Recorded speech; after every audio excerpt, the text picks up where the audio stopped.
Cette vision environnementaliste restera très ancrée dans l'esprit de nombreux Français. En 1965, Pierre Bourdieu et Jean-Claude Passeron publieront Les Héritiers, dans lequel les auteurs montreront, statistiques à l'appui, que les enfants des classes aisées sont surreprésentés dans les études supérieures, alors que les enfants d'ouvriers et salariés agricoles sont sous-représentés. Les sociologues concluront que les examens et concours singent en réalité l'égalité des chances et la méritocratie, puisque les conditions sociales, notamment culturelles, favorisent les enfants des classes supérieures.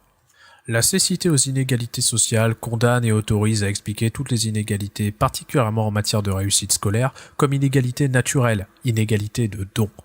Pareille attitude est dans la logique d'un système qui, reposant sur le postulat de l'égalité formelle de tous les enseignés, condition de son fonctionnement, ne peut reconnaître d'autres inégalités que celles qui tiennent aux dons individuels.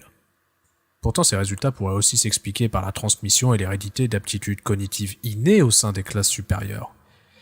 Bourdieu et Passeron affirmeront alors « Il n'est pas dans notre attention, en soulignant la fonction idéologique que remplit dans certaines conditions le recours à l'idée de l'inégalité de dons, de contester l'inégalité naturelle des aptitudes humaines, étant entendu qu'on ne voit pas de raison pour que les hasards de la génétique ne distribuent pas également ces dons inégaux entre les différentes classes sociales.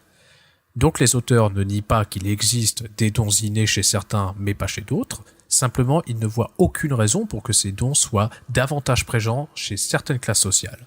Pourtant il existe une raison simple, l'hérédité.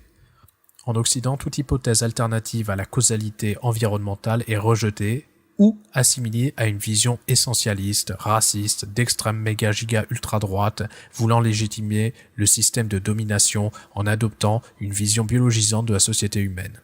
Les politiques éducatives et migratoires sont conçues comme si les inégalités et les différences génétiques n'existaient pas, partant du présupposé que n'importe qui pourrait devenir un neurochirurgien français respectueux des lois de la République par la magie de l'école républicaine et de la redistribution des richesses. Pierre Bourdieu dira d'ailleurs dans Racisme et intelligence « Ce racisme est propre à une classe dominante dont la reproduction dépend pour une part de la transmission du capital culturel, capital hérité qui a pour propriété d'être un capital incorporé, donc apparemment naturel et inné. Le racisme de l'intelligence est ce par quoi les dominants visent à produire une théodicée de leurs propres privilèges comme dit Weber, c'est-à-dire une justification de l'ordre social qu'ils dominent. Il est ce qui fait que les dominants se sentent une essence supérieure.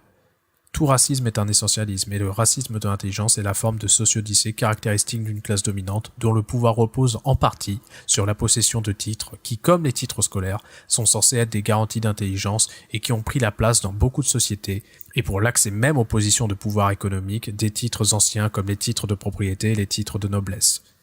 Je crois que l'extrait est assez clair. Pourtant, lors de la fécondation, le premier capital que vous transmettez avant même le capital culturel ou économique, c'est votre capital génétique. On pourrait rejeter la faute et dire qu'il y a une autre dérive possible qui serait la vision du tout génétique. Mais soyons honnêtes, personne ne croit que l'ADN va moduler un homme en absence d'oxygène, de nutriments, d'éducation et qu'il est inutile de prendre soin d'un enfant pour son développement. Bref, personne ne croit que l'environnement n'est rien et que la génétique est tout. Personne.